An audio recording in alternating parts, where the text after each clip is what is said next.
আল্লাহ নবীর সাহাবী হযরতে সাদ ইবনে আবি ওয়াক্কাস রাদিয়াল্লাহু তাআলা আনহু তিনি যখন রাসূল করিম সাল্লাল্লাহু আলাইহি ওয়াসাল্লামের উপর ঈমান আনলেন, মা জননী ছিলেন মুশরিকা। তিনি যখন ঘরের মধ্যে প্রবেশ করলেন, ঘরের মধ্যে প্রবেশ করার পরে তার মা সাদ ইবনে আবি ওয়াক্কাস রাদিয়াল্লাহু তাআলা আনহুকে বললেন, হে সাদ, তুমি মুহাম্মদের উপর কেন ঈমান এনেছো? এদিকে সাদ রাদিয়াল্লাহু তাআলা আনহু, সাদ ইবনে আবি ওয়াক্কাস রাদিয়াল্লাহু তাআলা আনহু মাকে খুব বেশি ভালোবাসতেন। আমরা সবাই আমাদের মা বাবাকে পছন্দ করি কিনা, ভালোবাসি কিনা? বাসি।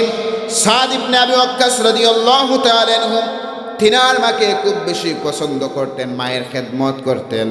সমাজের মধ্যে এমনও কপাল পোড়া সন্তান আছে, বিয়ে করার পরে মা বাবাকে আর দেখাশোনা করে না, আছে না নাই?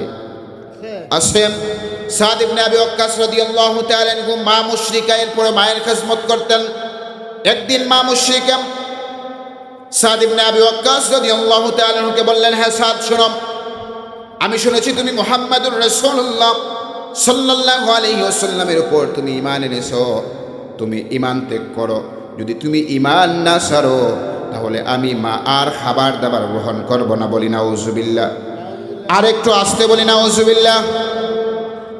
সাদ ইবনে আবি ওয়াক্কাস রাদিয়াল্লাহু তাআলা আনহু মা বলছেন, আমার সন্তান, তুমি যদি ইসলাম ত্যাগ না করো তাহলে আমি আর খাবার গ্রহণ করব না। কেমন জাহিল মা!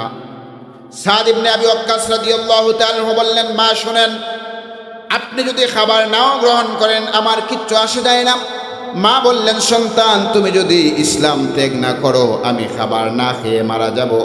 এতে করে সমাজের মানুষ তোমাকে বকবে, খারাপ জানবে, বলবে সাদ ইবনে আবি ওয়াক্কাস তার মায়ের কথা শোনে নাই, এজন্য মা খাবার না খেয়ে মৃত্যুবরণ করেছে।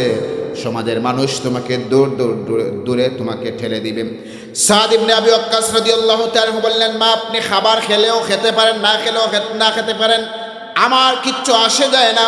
এই বলে সাদ ইবনে আবি ওয়াক্কাস রাদিয়াল্লাহু তাআলা মাকে জানিয়ে দিলেন, মা আমি ঈমান ছাড়তে পারবো না। বর্ণনার মধ্যে আসছে 2 দিন বা 3 দিন সাদ রাদিয়াল্লাহু তাআলা মা খাবার খান নাই, মা খাবার খান নাই। আচ্ছা বলেন তো, আমরা কয়দিন না খেয়ে থাকতে পারবো? একটু আওয়াজ দেন না বাবা, কয়দিন থাকতে পারবো? 1 দিন। আচ্ছা, সামনে রমজানের মাস আসছে কিনা? আচ্ছা বলেন তো, রমজান এই রোজার দিনে আমরা কয়দিন না খেয়ে থাকি? না না, এর ভিতরে আপনি বাদ খান না। খাই, আমরা খাই, কিন্তু দিনের বেলা আমরা খাই না, কিন্তু এই শুধুমাত্র 1 ওয়াক্ত খাবার আমাদের মিস হয়। দেখেন, আপনি সকালে খাবার গ্রহণ করেন, সকালেরটা আপনি সেহরির সময় খেলেন, রাতের খাবার আপনি খান, এই রাতেরটা আপনি ইফতারের সময় খেলেন, দুপুরের সময় আপনি এখন খান, রমজানের সময় রোজার মাসে আপনি দুপুরে খাবেন না। তাহলে কয় ওয়াক্ত মিস হয়? মাত্র 1 ওয়াক্ত। বলেন তো, রোজা রাখার পরে 1 ওয়াক্ত খাবার না খেয়েও আমাদের সেন্টিমিটার নর্মাল থাকে না হাই থাকে? কেমন হাই? জোহরের নামাজ পড়ার পরে চাচা বাজারে গিয়েছেন, জিজ্ঞেস করছেন যে পেঁয়াজির এই শ কত? বলছে যে 40 টাকা। তিনার মাথায় আগুন। হ্যাঁ, গত কিছুদিন পূর্বে 20 টাকা করে নিলাম, এখন 40 টাকা, এই টাকা কি গাছে ধরে? এই বলে তর্ক শুরু হয়। এমন ঘটনা ঘটে কিনা? আরেকটু জোরে বলি, ঘটে কিনা? রিক্সাতে উঠলেন আপনি, আপনার কুনারছড়া গ্রামে আসবেন, ড্রাইভারকে বললেন ভাই ভাড়া দেন, আপনি এই 10 টাকা ধরিয়ে দিলেন, ড্রাইভার বললো আপনি আমাকে আরো 5 টাকা দেন। কেন 5 টাকা বললো? এই 5 টাকা নিয়ে ঝগড়া হয় কিনা? মাত্র 1টা ওয়াক্ত আমরা খাবার খাই না, এরপরেও এমন ঝগড়াঝাটি। কিন্তু সাদ ইবনে আবি ওয়াক্কাস রাদিয়াল্লাহু তাআলা মা কয়দিন না খেয়ে আছেন? আরেকটু আসতে বলি, কয়দিন? এখন তিনার শরীরে শক্তি আছে না, তিনি দুর্বল, বিছানায় পড়ে আছেন। এবার সাদ ইবনে আবি ওয়াক্কাস রাদিয়াল্লাহু তাআলাকে ডেকে বললেন, হ্যাঁ সাদ, দেখো বাবা, আমি না খেয়ে অসুস্থ হয়ে পড়েছি, তুমি যদি ঈমান না ছাড়ো। দেখেন কি জন্য তিনি খাবার খাচ্ছেন না? খাবার খাচ্ছেন না শুধুমাত্র সন্তান ঈমান এনেছেন, নবীজির উপর, আল্লাহর উপর ঈমান এনেছেন, এজন্য তিনি খাবার খাচ্ছেন। এবার মা ডাক দিয়ে বললেন, সন্তান শোনো, আমি বিছানার মধ্যে পড়ে রয়েছি, তুমি যদি খাবার গ্রহণ না করো তাহলে আমি এরকম করে বিছানায় না খেয়ে পড়ে আমি ইন্তেকাল করব। এবার সাদ রাদিয়াল্লাহু তাআলা আনহু পরিষ্কার ভাষায় মাকে জানিয়ে দিলেন, মা শোনেন, ওয়াল্লাহি, আল্লাহর কসম করে বলতেছি মা, আপনার যদি এখন তো মাত্র একটা প্রাণ রয়েছে, এরকমভাবে যদি আপনার 100টি প্রাণ থাকে আর আপনি এক এক করে 100টি প্রাণী আপনি দিয়ে দেন, 100 বার আপনি মারা যান, এরপরেও আমি সাদ ইবনে আবি ওয়াক্কাস একটা সেকেন্ডের জন্য ঈমান ত্যাগ করব না। রাত্রে খাবার খেয়ে তারপরে সুবহানাল্লাহ বলবেন। এখন সুবহানাল্লাহ বলার কোনো প্রয়োজন নেই। এখন সুবহানাল্লাহ বললে গুনাহ হবে, তো গুনাহ হবে না? তাহলে সুবহানাল্লাহ কেন বলেন? সাদ ইবনে আবি ওয়াক্কাস রাদিয়াল্লাহু তাআলা মা ইন্তেকাল করতেছেন, মারা যাচ্ছেন না খেয়ে, এদিকে সাদ রাদিয়াল্লাহু তাআলা একটাই অপরাধ, শুধুমাত্র ঈমান। তিনি যদি একটা সেকেন্ডের জন্য মাকে বলেন যে মা, ভিতরে ঈমানটা রেখে যদি মুখে বলতেন যে মা আমি ঈমান ছেড়ে দিয়েছি, তুমি খাবার গ্রহণ করো, মা খাবার খেতে পারতেন। কিন্তু সাদ রাদিয়াল্লাহু তাআলা আনহু, সাদ ইবনে আবি ওয়াক্কাস রাদিয়াল্লাহু তাআলা আনহু একটা সেকেন্ডের জন্য কোনো অজুহাত তোলেন না, মাকে আরো পরিষ্কার জানিয়ে দিলেন আপনি 100 বারও যদি মারা যান এরপরেও আমি ঈমান ত্যাগ করতে পারবো। প্রিয় হাজিরিন, একটু জিকির করেন লা ইলাহা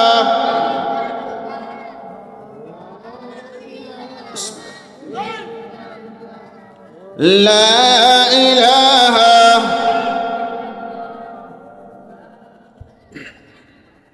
ইল্লাল্লাহ, লা ইলাহা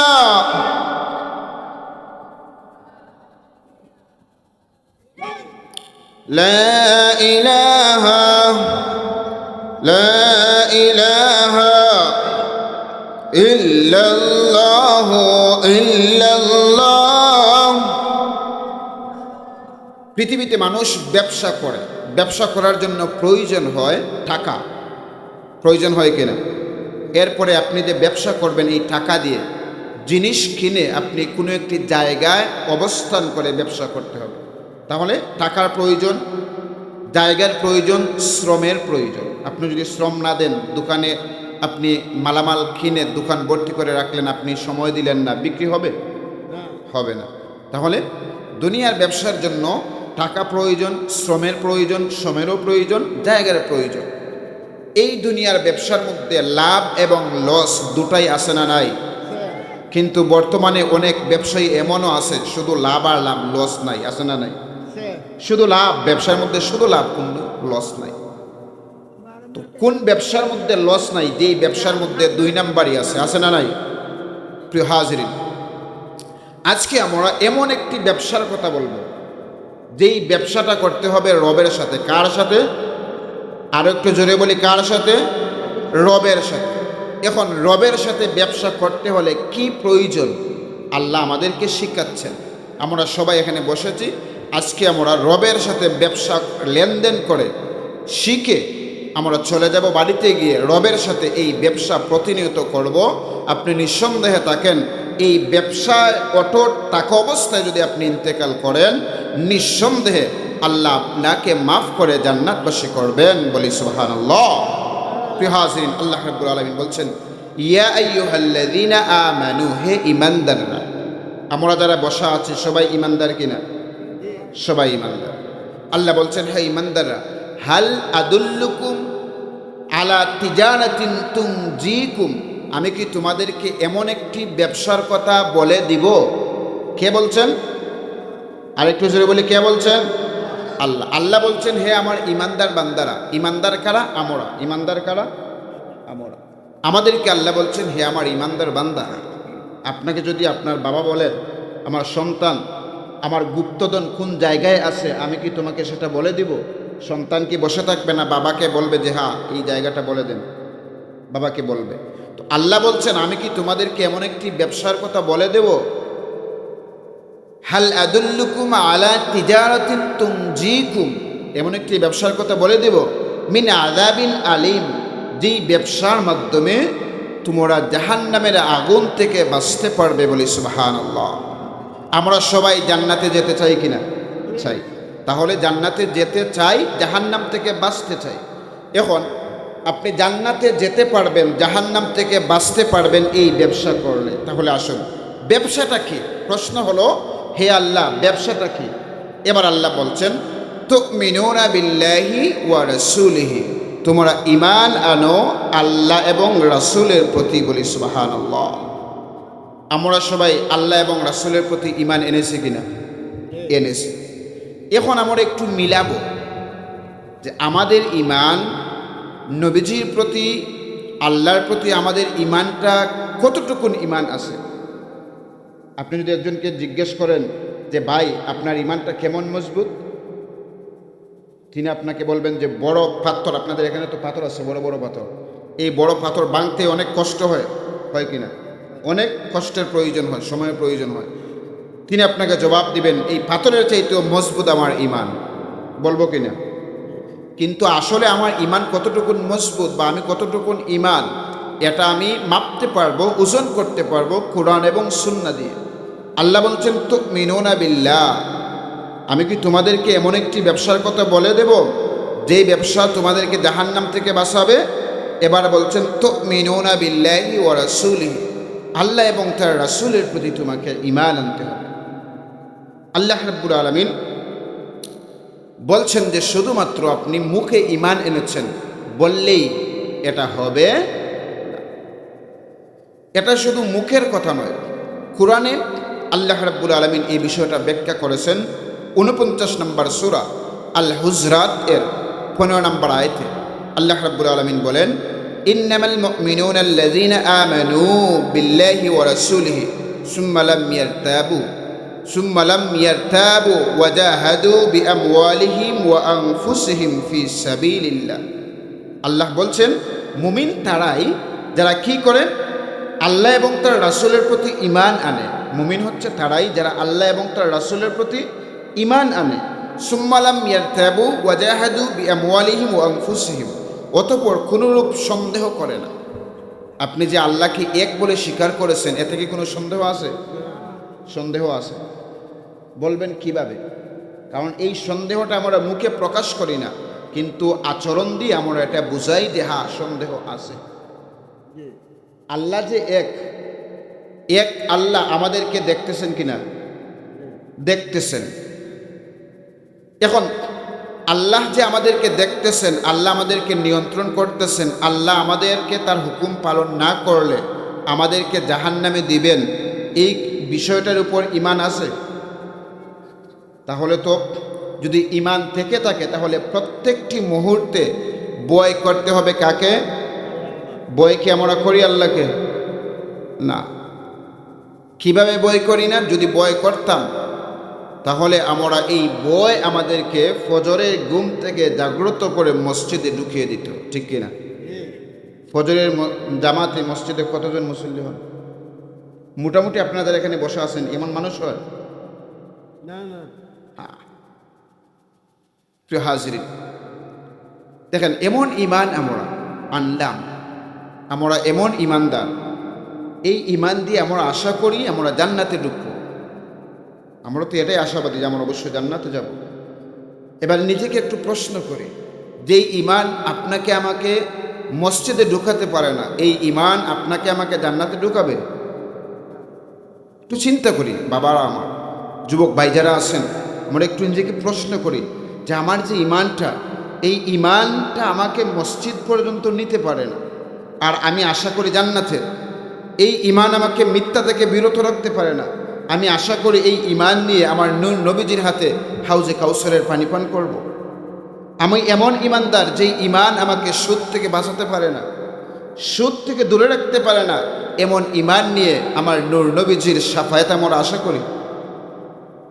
প্রিয় হাজিরিন, আল্লাহ রাব্বুল আলামিন বলেন মুমিন হচ্ছে তারা যারা আল্লাহ রাব্বুল আলামিন এবং তার হাবিব মুহাম্মদুর রাসূলুল্লাহ সাল্লাল্লাহু আলাইহি ওয়াসাল্লামের উপর ঈমান আনবে, কোনো সন্দেহ পোষণ করবে না। এরপরে ওয়াজাহাদু বিআমওয়ালিহিম ওয়া আনফুসিহিম ফি সাবিলিল্লাহ, আর তারা জিহাদ করবে আল্লাহর রাস্তায় তার সম্পদ দিয়ে আর তার জান দিয়ে। বলি সুবহানাল্লাহ। আল্লাহ রাব্বুল আলামিন আমার তিলাওয়াতকৃত আয়াতের মধ্যে বলেন 61 নম্বর সূরা সাফের 11 নম্বর আয়াতের মধ্যে বলেন তুমিনুনা বিল্লাহি ওয়া রাসূলিহি, তোমরা ঈমান আনো আল্লাহ এবং রাসূলের প্রতি, ওয়া তুজাহিদুনা ফি সাবিলিল্লাহ।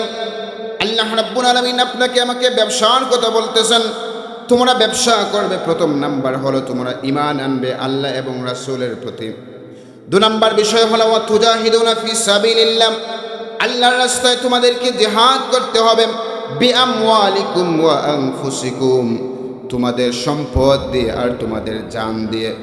যালিকুম খায়রুল লাকুম ইন কুনতুম তা'লামুন, যালিকুম খায়রুল লাকুম, এটাই তোমাদের জন্য উত্তম যদি তোমরা জানতে আর তোমরা যদি বুঝতে। প্রিয় হাজিরিন, এই আয়াতের মধ্যে আল্লাহ রাব্বুল আলামিন বলছেন ব্যবসা করার জন্য 2টা জিনিস প্রয়োজন।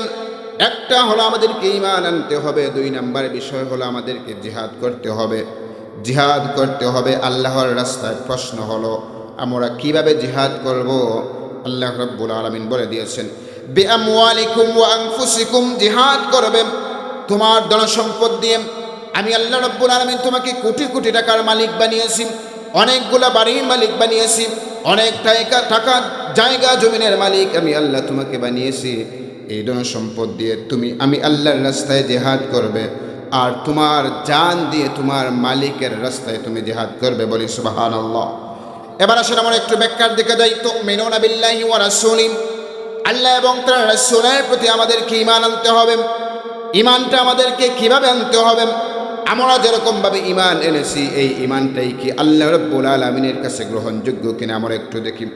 আল্লাহর হাবিব সাল্লাল্লাহু আলাইহি ওয়াসাল্লাম বলেন, সহিহ বুখারীর বর্ণনা 15 নম্বর হাদিস, قال النبي صلى الله عليه وسلم لا يؤمن أحدكم حتى أكون أحب إليه من والده وولده والناس أجمعين। আল্লাহর হাবিব সাল্লাল্লাহু আলাইহি ওয়াসাল্লাম বলেন, লা ইউমিনু আহাদুকুম, তোমরা তখন পর্যন্ত পূর্ণ মুমিন হতে পারবে না, হাত্তা আকুনা আহাব্বা ইলাইহি মিন ওয়ালিদিহি ওয়া ওয়ালাদিহি ওয়ান নাসি আজমাইন, যতক্ষণ না আমি তার নিকট তার পিতা তার সন্তান এবং সমস্ত মানুষের চাইতে বেশি প্রিয় হব। এবার একটু নিজেকে প্রশ্ন করেন তো, আমরা কি আপনার আমার নবী রাহমাতাল লিল আলামিনকে আমার বাবার চাইতে বেশি ভালোবাসি? নিজেকে প্রশ্ন করি, আমরা কি আমাদের রাসূল কারীম সাল্লাল্লাহু আলাইহি ওয়াসাল্লামকে আমার সন্তানের চাইতে বেশি ভালোবাসি কিনা? নিজেকে প্রশ্ন করি, আমরা কি দুনিয়ার সমস্ত মানুষের চাইতে আমার নবীকে বেশি ভালোবাসি কিনা? একটু প্রশ্ন করেন তো। আপনি কি কখনো পারবেন আপনার বাবার গালে চপেটাঘাত করতে? কথা বলেন, পারবেন? আপনার বাবা যদি ইসলাম বিরোধী কোনো কাজ করেন, ইসলাম বিরোধী কোনো কাজ করেন, আমার নবীকে গালি দেন, আপনি কি আপনার বাবাকে চড় মারতে পারবেন? পারবেন না। কিন্তু আল্লাহর হাবিব সাল্লাল্লাহু আলাইহি ওয়াসাল্লামের সাহাবী সাইয়েদনা হযরত আবু বকর সিদ্দিক রাদিয়াল্লাহু তাআলা আনহু, একটু অন্তরের চোখ দিয়ে আপনি নিজেকে প্রশ্ন করেন, জিজ্ঞেস করেন, আর কথাটা শুনেন আর নিজের দিকে মিলান। ইসলামের প্রথম খলিফা আল্লাহর হাবিব সাল্লাল্লাহু আলাইহি ওয়াসাল্লাম যাকে সঙ্গে নিয়ে মক্কা থেকে হিজরত করে মদিনায় চলে গিয়েছিলেন, হিজরতের সঙ্গে সাথী ছিলেন একমাত্র কেবলমাত্র সাইয়েদনা আবু বকর রাদিয়াল্লাহু তাআলা আনহু। আবু বকর সিদ্দিক রাদিয়াল্লাহু তাআলা আনহু আমার নবীকে কেমন পছন্দ করেছেন, কেমন ভালোবাসেছেন। আল্লাহ নবী বলেছেন, যতক্ষণ না আমি মুহাম্মাদুর রাসূলুল্লাহ তোমাদের কাছে তোমাদের চাইতে, তোমার সম্পদের সন্তানের চাইতে, তোমার পিতামাতার চাইতে, এমনকি দুনিয়ার সমস্ত মানুষের চাইতে বেশি প্রিয় না হব, ততক্ষণ পর্যন্ত তুমি মুমিন হতে পারবে না। হযরত আবু বকর সিদ্দিক রাদিয়াল্লাহু তাআলা আনহু একবার বাড়ির বাহিরে ছিলেন। বাড়িতে আসার পরে তিনার কর্ণগহ্বরের মধ্যে একটি শব্দ গেল। কোন একজন মানুষ সংবাদ দিলেন, আবু বকর, তোমার বাবা আল্লাহর হাবিব সাল্লাল্লাহু আলাইহি ওয়াসাল্লামকে একটু কটু কথা বলেছেন। বলি নাউযুবিল্লাহ। আর একটু জোরে বলি নাউযুবিল্লাহ। আবু বকর সিদ্দিক রাদিয়াল্লাহু তাআলা আনহুর কানের মধ্যে গেল, হে আবু বকর, তোমার বাবা মুহাম্মাদুর রাসূলুল্লাহ সাল্লাল্লাহু আলাইহি ওয়াসাল্লামকে সামান্য কটু কথা বলেছেন। যেই মুহূর্তে সাইয়েদনা আবু বকর সিদ্দিক রাদিয়াল্লাহু তাআলা আনহু কথাটা শুনলেন, তিনার মাথার মধ্যে রক্ত উঠে গেল, টকবক করতে লাগলো, রাগে ভীষণ রাগান্বিত হলেন। তিনি দৌড় দিয়ে তিনার বাবার কাছে গেলেন। যাওয়ার পরে শুধুমাত্র বললেন, বাবা শোনেন, আপনি কি আমার রাসূল, আমার কলিজার টুকরা মায়ার নবী রাহমাতুল লিল আলামিনকে আপনি গালি দিয়েছেন। তখন আবু বকর সিদ্দিক রাদিয়াল্লাহু তাআলা আনহুর বাবা বললেন, আমি মুহাম্মদুর রাসূলুল্লাহকে গালি দেই নাই, তবে সামান্য কটু কথা বলেছি, বলি নাউযুবিল্লাহ। যেই মুহূর্তে আবু বকর সিদ্দিক রাদিয়াল্লাহু তাআলা আনহুর বাবা এই কথাটা বললেন, সাথে সাথে সাইয়েদনা আবু বকর সিদ্দিক রাদিয়াল্লাহু তাআলা আনহু হাতটা বের করে বাবার গালের মধ্যে চড় বসিয়ে দিলেন আর বললেন, বাবা আপনি আমার বাবা হতে পারেন, কিন্তু আপনি শোনেন, আপনি একজন কাফির, আপনি মুসলমান হন নাই। আমার রসুলের প্রতি আমি ঈমান এনেছি, আপনি বাবার চাইতেও কোটি গুণ বেশি মহব্বতের জিনিস হলেন আমার নবী। বলি সুবহানাল্লাহ। একটু চিন্তা করি, সাইয়েদনা আবু বকর সিদ্দিক রাদিয়াল্লাহু তাআলা আনহু বাবার গালে চড় মেরেছেন, শুধুমাত্র নবীকে সামান্য একটু কথা বলেছেন, গালি দেন নাই, খারাপ তেমন কিছু বলেন নাই, হালকা নবীজিকে চুল পরিমাণ একটু তুচ্ছ করে কথা বলেছেন। আবু বকর সিদ্দিক রাদিয়াল্লাহু তাআলা সহ্য করতে পারেন নাই। আজকে দেখা যায় আমার দেশে আমার নবীকে নিয়ে গালি দেওয়া হয়, কোরআন বিরোধী আইন দেশে বাস্তবায়ন করা হয়, মদের লাইসেন্স দেওয়া হয়, জুয়ার লাইসেন্স এই দেশের মধ্যে দেওয়া হয়, আমার নবীর বিরুদ্ধাচরণ করা হয়, কিন্তু মুসলমানের বাচ্চা ঘরে বসে থাকে, একটাবার এই বিষয়টার প্রতিবাদ করে না। প্রিয় হাজিরিন, আপনাকে আমাকে ঈমানদার হতে হবে। তুমিনুনা বিল্লাহি ওয়া রাসূলিহি, আল্লাহ এবং তার রাসূলের প্রতি আপনাকে আমাকে ঈমান আনতে হবে। প্রশ্ন হলো, ঈমান আমাদেরকে কিভাবে আনতে হবে? আল্লাহর নবী রাহমাতুল লিল আলামিন বলেছেন, তোমরা ততক্ষণ পর্যন্ত পূর্ণ মুমিন হতে পারবে না যতক্ষণ না আমি নবী তোমাদের কাছে বেশি প্রিয় না হব। এবার নিজেকে একটু প্রশ্ন করেন তো, আমি কি আমার নবীকে বেশি ভালোবাসি কিনা? যদি সত্যি নবীকে ভালোবাসে থাকি, যাদের মুখে দাড়ি নাই, কার ভালোবাসায় আমার নবীর সুন্নতে আপনি হাত লাগালেন? নিজেকে প্রশ্ন করেন আর জবাবটা দেন। আপনি যদি আসলে আমার নবীকে নিজের জীবনের চাইতে ভালোবাসতেন, তাহলে আপনি আপনার মুখে আপনি ব্লেড লাগাতেন না। আপনি যদি আমার নবীকে নিজের জীবনের চাইতে ভালোবাসেন, যদি বাসতেন, তাহলে আপনি শুধু লেনদেন করতে পারতেন না। আমার যুবক ভাইরা, আমার মুরব্বী বাবারা, যদি আসলে আমরা পূর্ণ মুমিন হতে পারতাম, তাহলে আমরা নামাজ কাজা করতে পারতাম না।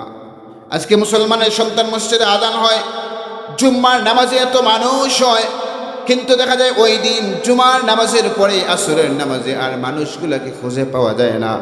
শুধুমাত্র কি আল্লাহ আপনার উপর জুমাটাই ফরজ করেছেন, আসরটা মনে হয় আপনার উপর নফল?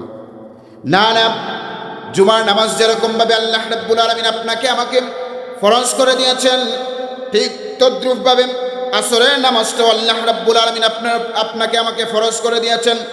এখানের মধ্যে আরও কিছু বিষয় আছে। জুমার নামাজ ফরজ হওয়ার জন্য কিছু শর্ত আছে, আপনাকে স্বাধীন হতে হবে, এরকমভাবে কিছু শর্ত আছে। কিন্তু আসরের নামাজ 5 ওয়াক্ত যেই ফরজ নামাজ, এই ফরজ নামাজগুলা পড়ার জন্য কোনো শর্ত নাই। আপনি বালেগ হয়েছেন, আপনাকে নামাজ পড়তেই হবে। আপনি যদি অগ্নিকুণ্ডের মধ্যখানে থাকেন, এই সময় যদি নামাজের জন্য আযান হয়, এমনকি নামাজের ওয়াক্ত চলে আসে, সাথে সাথে আপনাকে নামাজ পড়তে হবে। একদিকে আপনি নিজেকে বাঁচানোর জন্য আপনি তড়িঘড়ি করতেছেন, আগুন নিবানোর চেষ্টা করতেছেন, কিন্তু আগুন নিভাতে পারতেছেন না, নামাজের সময় চলে যাচ্ছে। আপনাকে ওই অবস্থায় থেকে নামাজ পড়তে হবে।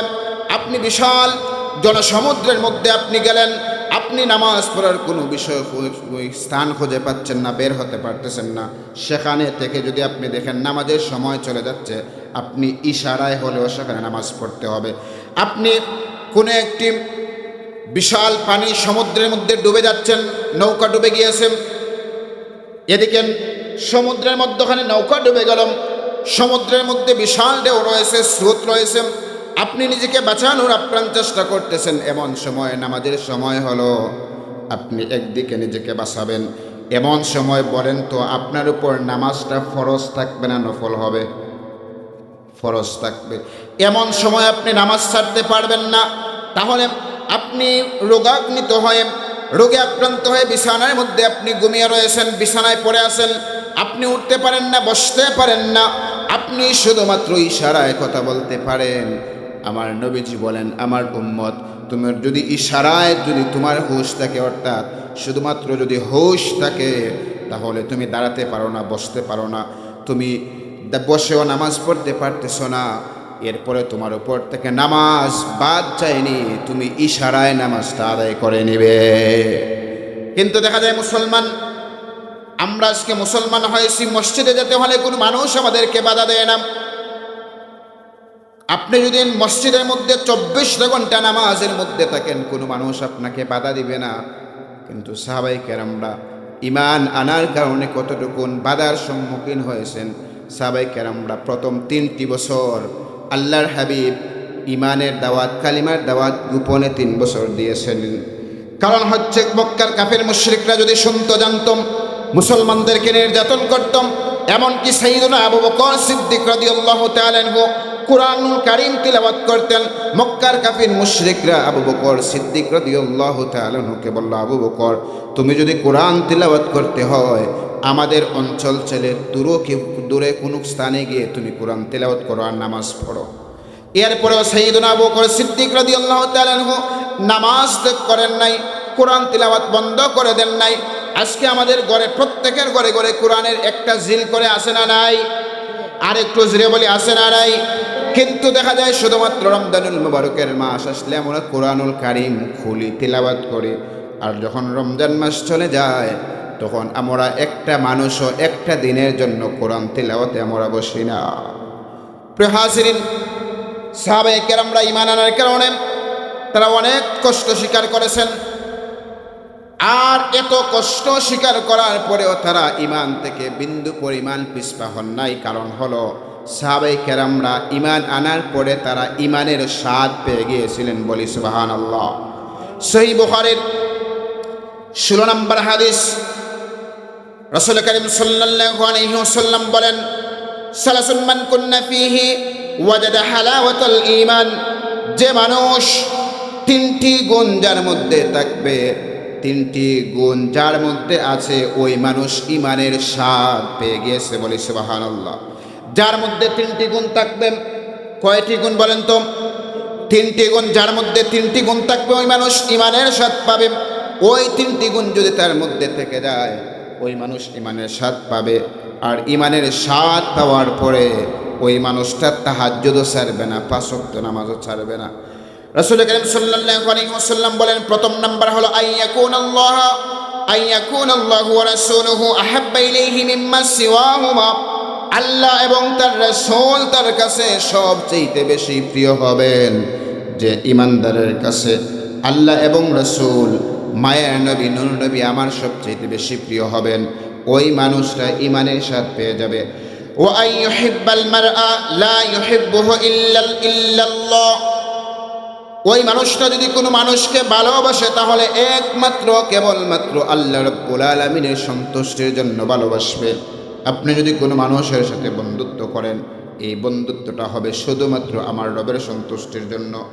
আর যদি আপনি কোনো মানুষকে অপছন্দ করেন, সেটাও হবে শুধুমাত্র রবের অসন্তুষ্টির জন্য, রবের সন্তুষ্টির জন্য। এরপরে 3 নম্বরে আল্লাহর হাবিব সাল্লাল্লাহু আলাইহি ওয়াসাল্লাম বলেন, রাসূল কারীম সাল্লাল্লাহু আলাইহি ওয়াসাল্লাম বলেন, 3 নম্বরে হলো ওয়া আইয়াকরাহা আইয়াউদা ফিল কুফরি কামা ইয়াকরাহু আইয়ুকযাফা ফিন্নার। একজন মানুষ ঈমান আনার পরে কুফরিতে ফিরে যাওয়াকে এতটাই অপছন্দ করে, যেমন সে আগুনে লাফ দিয়ে পড়াটাকে যতটুকু না অপছন্দ করে। আপনি কুফরিতে ফিরে যাবেন না, কুফরি করবেন না, আপনি এত অপছন্দ করবেন। মনে করেন এই ফিন্ডালের কোনো পাশে যদি একটি গর্ত করে আগুন ধরিয়ে দেওয়া হয়, আর বলে, বাবা আপনাকে 1 লক্ষ টাকা দিব, আপনি আগুনে ঝাঁপ দেন, কেউ দিবেন? আওয়াজে মনে হচ্ছে কেউ দিব না। আমার চাচারে যদি হয়, চাচা আপনি গর্তে একটা ঝাঁপ দেন, আপনাকে 1 লক্ষ টাকা দিব, চাচা ঝাঁপ দিবেন? আমাকে যদি বলা হয়, বক্তা সাহেব আপনি আগুনে ঝাঁপ দেন, আপনাকে 5 লক্ষ টাকা দিব, ঝাঁপ দিব? দিব না। আল্লাহর হাবিব সাল্লাল্লাহু আলাইহি ওয়াসাল্লাম বলেন, ঠিক তদ্রূপভাবে মানুষ কুফরি করবে না। কুফরিটাকে এত অপছন্দ করবে, যেমন অগ্নিকুণ্ডে লাফ দেওয়াকে যতটুকু অপছন্দ করে, ঠিক ততটুকুন ওই মানুষটা ঈমান আনার পরে পুনরায় কুফরিতে ফিরে যাওয়াটাকেই ততটুকুন পছন্দ করবে। প্রিয় হাজিরিন, বিশিষ্ট সাহাবী আব্দুল্লাহ ইবনে ওমর রাদিয়াল্লাহু তাআলা আনহু সাহাবায়ে কেরামদের ঈমান সম্পর্কে বলেছেন, আল ঈমানু ফি কুলুবিহিম আযমু মিনাল জিবাল। সাহাবায়ে কেরামদের ঈমান পাহাড়ের চেয়েও মজবুত ছিল। চিৎকার দিয়ে বলি না সুবহানাল্লাহ। সাহাবায়ে কেরামদের ঈমান ছিল পাহাড়ের সমতুল্য, পাহাড়ের চাইতে মজবুত ছিল, দৃঢ় ছিল। সাহাবায়ে কেরামদের উপর এত নির্যাতন করা হয়েছে, এরপরেও তিনারা ঈমান থেকে বিচ্ছিন্ন হন নাই। আর আমার আল্লাহ রাব্বুল আলামিন কোরআনুল কারীমের 29 নম্বর সূরা আনকাবুতের 2 নম্বর আয়াতের মধ্যে বলেন, যারাই ঈমান আনবে আর বলবে আমি ঈমানদার, আমি আল্লাহ তাদেরকে এমনিতেই ছেড়ে দিব না, আমি আল্লাহ অবশ্যই তাদেরকে পরীক্ষার সম্মুখীন করব। আল্লাহ রাব্বুল আলামিন বলেন 29 নম্বর সূরা আনকাবুত আয়াত 2, আল্লাহ রাব্বুল আলামিন বলেন, আহাসিবান নাসু আন ইয়াকুলু আমান্না ওয়া হুম লা ইফতানুন। أحسب الناس أن يتركوا أن يقولوا آمنا وهم لا يفتنون। আল্লাহ রাব্বুল আলামিন বলেন, আহাসিবান নাস, মানুষ কি মনে করেছে যে আইয়ুতরাকু, তারা শুধুমাত্র আইয়াকুল আমান্না, তারা শুধুমাত্র বলল যে আমি ঈমানদার, আর তাদেরকে আমি এমনিতেই ছেড়ে দিব, ওয়া হুম লা ইফতানুন, আমি পরীক্ষা করব না। আল্লাহ বলছেন যে মানুষ কি মনে করেছে তারা শুধুমাত্র মুখে বলল আমি ঈমানদার আর তাদেরকে জান্নাত দিয়ে দিব, পরীক্ষা করব না? না না, অবশ্যই তাদেরকে পরীক্ষা করব। আমাদের ঈমানটা এই ঈমান, ঠিক কিনা? আমরা শুধু ঈমান এনেছি আর ভাবতেছি যে আমি জান্নাতে প্রবেশ করব, কিন্তু আল্লাহ বলেন ওয়া হুম লা ইফতানুন, তারা কি ভেবেছে আমি তাদেরকে পরীক্ষা করব না? না না, আমি অবশ্যই পরীক্ষা করব। কিভাবে আল্লাহ রাব্বুল আলামিন পরীক্ষা করবেন?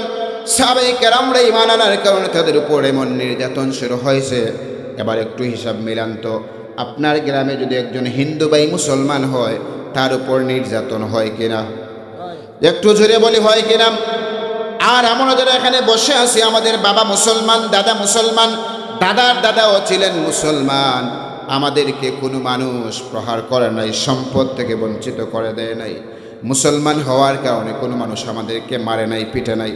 কিন্তু সাহাবায়ে কেরামরা ঈমান আনার কারণে মায়ের সাথে সম্পর্ক বিচ্ছিন্ন করেছেন, চাচার সাথে সম্পর্ক বিচ্ছিন্ন করে দিয়েছেন, বাবার সাথে সম্পর্ক বিচ্ছিন্ন করে দিয়েছেন।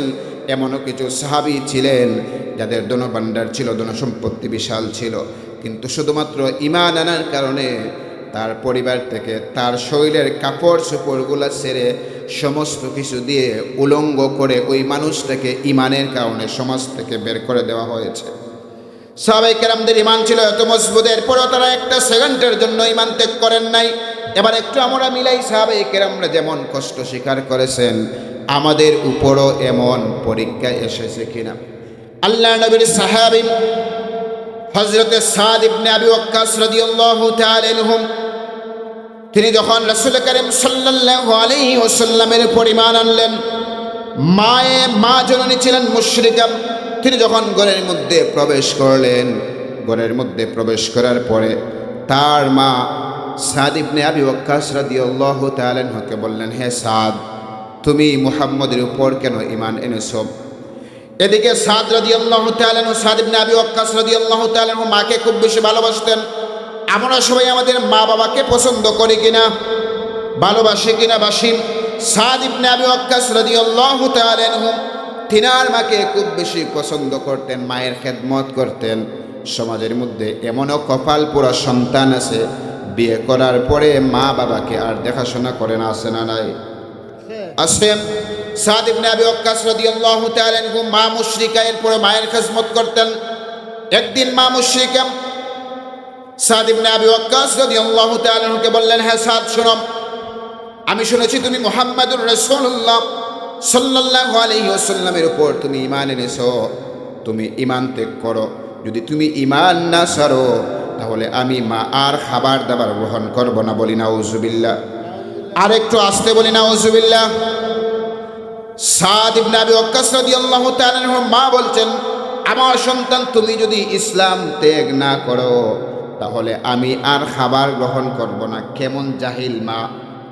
সাদ ইবনে আবি ওয়াক্কাস রাদিয়াল্লাহু তাআলা আনহু বললেন, মা শুনেন, আপনি যদি খাবার নাও গ্রহণ করেন আমার কিচ্ছু আসে যায় না।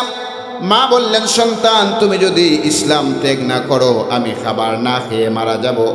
এতে করে সমাজের মানুষ তোমাকে বকবে, খারাপ জানবে, বলবে সাদ ইবনে আবি ওয়াক্কাস তার মায়ের কথা শুনে নাই, এজন্য মা খাবার না খেয়ে মৃত্যুবরণ করেছে। সমাজের মানুষ তোমাকে দূর দূর দূরে তোমাকে ঠেলে দিবে। সাদ ইবনে আবি ওয়াক্কাস রাদিয়াল্লাহু তাআলা বললেন, মা আপনি খাবার খেলেও খেতে পারেন, না খেলেও না খেতে পারেন, আমার কিচ্ছু আসে যায় না। এই বলে সাদ ইবনে আবি ওয়াক্কাস রাদিয়াল্লাহু তাআলা মাকে জানিয়ে দিলেন, মা আমি ঈমান ছাড়তে পারবো না। বর্ণনার মধ্যে আসছে 2 দিন বা 3 দিন সাদ রাদিয়াল্লাহু তাআলা মা খাবার খান নাই, মা খাবার খান নাই। আচ্ছা বলেন তো আমরা কয়দিন না খেয়ে থাকতে পারবো? একটু আওয়াজ দেন না বাবা, কয়দিন থাকতে পারবো? দিন। আচ্ছা সামনে রমজানের মাস আসছে কিনা?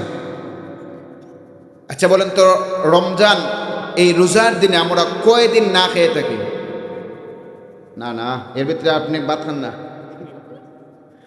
খাই, আমরা খাই, কিন্তু দিনের বেলা আমরা খাই না, কিন্তু এই শুধুমাত্র এক ওয়াক্ত খাবার আমাদের মিস হয়। দেখেন আপনি সকালে খাবার গ্রহণ করেন, সকালেরটা আপনি সেহরির সময় খেলেন, রাতের খাবার আপনি খান, এই রাতেরটা আপনি ইফতারের সময় খেলেন, দুপুরের সময় আপনি এখন খান, রমজানের সময় রোজার মাসে আপনি দুপুরে খাবেন না। তাহলে কয় ওয়াক্ত মিস হয়? মাত্র এক ওয়াক্ত। বলেন তো রোজা রাখার পরে এক ওয়াক্ত খাবার না খেয়েও আমাদের সেন্টিমিটার নর্মাল থাকে না হাই থাকে? কেমন হাই? জোহরের নামাজ পড়ার পরে চাচা বাজারে গিয়েছেন, জিজ্ঞেস করছেন যে পেঁয়াজির এই শ কত? বলছে যে 40 টাকা। তিনার মাথায় আগুন। গত কিছুদিন পূর্বে 20 টাকা করে নিলাম, এখন 40 টাকা, এই টাকা কি গাছে ধরে? এই বলে তর্ক শুরু হয়। এমন ঘটনা ঘটে কিনা? আরেকটু জোরে বলি, ঘটে কিনা? রিক্সাতে উঠলেন আপনি, আপনার কুনারছড়া গ্রামে আসবেন, ড্রাইভারকে বললেন ভাই ভাড়া দেন, আপনি এই 10 টাকা ধরিয়ে দিলেন, ড্রাইভার বললো আপনি আমাকে আরো 5 টাকা দেন। কেন 5 টাকা বললো? এই 5 টাকা নিয়ে ঝগড়া হয় কিনা? মাত্র একটা ওয়াক্ত আমরা খাবার খাই না, এরপরেও এমন ঝগড়াঝাটি। কিন্তু সাদ ইবনে আবি ওয়াক্কাস রাদিয়াল্লাহু তাআলা মা কয়দিন না খেয়ে আছেন? আরেকটু আসতে বলি, কয়দিন? এখন তিনার শরীরে শক্তি আছে না তিনি দুর্বল? বিছানায় পড়ে আছেন। এবার সাদ ইবনে আবি ওয়াক্কাস রাদিয়াল্লাহু তাআলাকে ডেকে বললেন, হ্যাঁ সাদ দেখো বাবা, আমি না খেয়ে অসুস্থ হয়ে পড়েছি, তুমি যদি ঈমান না ছাড়ো। দেখেন কি জন্য তিনি খাবার খাচ্ছেন না? খাবার খাচ্ছেন না শুধুমাত্র সন্তান ঈমান এনেছেন, নবীজির উপর আল্লাহর উপর ঈমান এনেছেন, এজন্য তিনি খাবার খাচ্ছেন। এবার মা ডাক দিয়ে বললেন, সন্তান শোনো, আমি বিছানার মধ্যে পড়ে রয়েছি, তুমি যদি খাবার গ্রহণ না করো তাহলে আমি এরকম করে বিছানায় না খেয়ে পড়ে আমি ইন্তেকাল করব। এবার সাদ রাদিয়াল্লাহু তাআলা আনহু পরিষ্কার ভাষায় মাকে জানিয়ে দিলেন, মা শোনেন, ওয়াল্লাহি আল্লাহর কসম করে বলতেছি মা, আপনার যদি এখন তো মাত্র একটা প্রাণ রয়েছে, এরকমভাবে যদি আপনার 100টি প্রাণ থাকে আর আপনি এক এক করে 100টি প্রাণই আপনি দিয়ে দেন, 100 বার আপনি মারা যান, এরপরেও আমি সাদ ইবনে আবি ওয়াক্কাস একটা সেকেন্ডের জন্য ঈমান ত্যাগ করব না। রাত্রে খাবার খেয়ে তারপরে সুবহানাল্লাহ বলবেন। এখন সুবহানাল্লাহ বলার কোনো প্রয়োজন নেই। এখন সুবহানাল্লাহ বললে গুনাহ হবে তো? গুনাহ হবে না? তাহলে সুবহানাল্লাহ কেন বলেন? সাদ ইবনে আবি ওয়াক্কাস রাদিয়াল্লাহু তাআলা মা ইন্তেকাল করতেছেন, মারা যাচ্ছেন না খেয়ে, এদিকে সাদ রাদিয়াল্লাহু তাআলা একটাই অপরাধ, শুধুমাত্র ঈমান। তিনি যদি একটা সেকেন্ডের জন্য মাকে বলেন যে মা, ভিতরে ঈমানটা রেখে যদি মুখে বলতেন যে মা আমি ঈমান ছেড়ে দিয়েছি, তুমি খাবার গ্রহণ করো, মা খাবার খেতে পারতেন।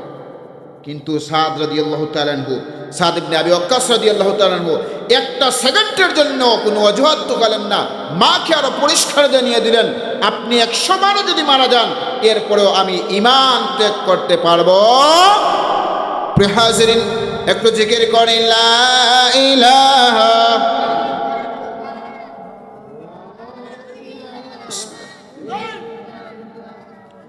লা ইলাহা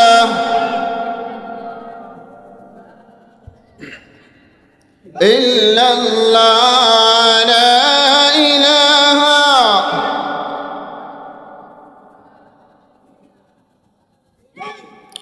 লা ইলাহা লা ইলাহা ইল্লাল্লাহ ইল্লাল্লাহ